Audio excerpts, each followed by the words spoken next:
তবে কি ইসরায়েলের পরবর্তী টার্গেট তুরস্ক? সিরিয়া ইস্যুতে মুখোমুখি অবস্থান আঙ্কারা তেল আবিবের।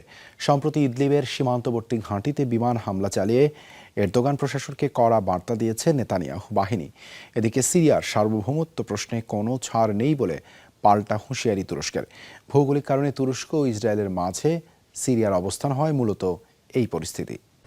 Breaking news, Angela Cook Circle.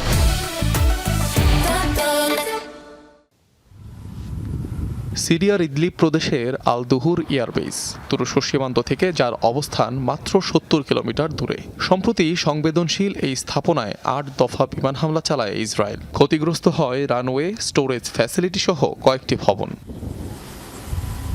কথিত আছে এই বিমান ঘাঁটিতে সিরীয় সেনাদের প্রশিক্ষণ দেয় তুরস্ক।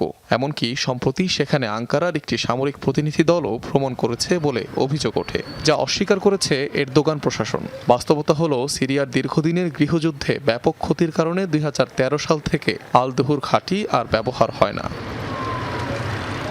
এদিকে সিরিয়া ইস্যুতে তুরস্ককে সরাসরি সতর্ক করেছে ইসরায়েল। সেখানে আঙ্কারার সামরিক উপস্থিতি সহ্য করবে না তেল আবিব। সম্প্রতি এক ভিডিও বার্তায় এমন হুঁশিয়ারি দেন ইসরায়েলি প্রধানমন্ত্রী বেনিয়ামিন নেতানিয়াহু। কড়া বার্তা দিয়েছে তুরস্ক।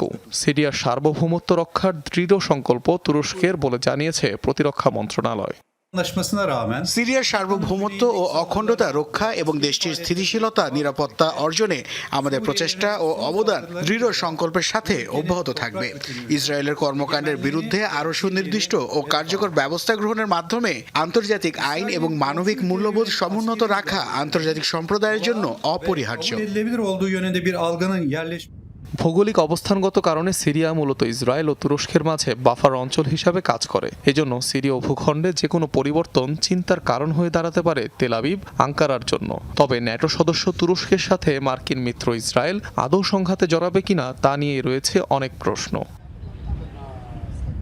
অনিক রহমান, যমুনা নিউজ।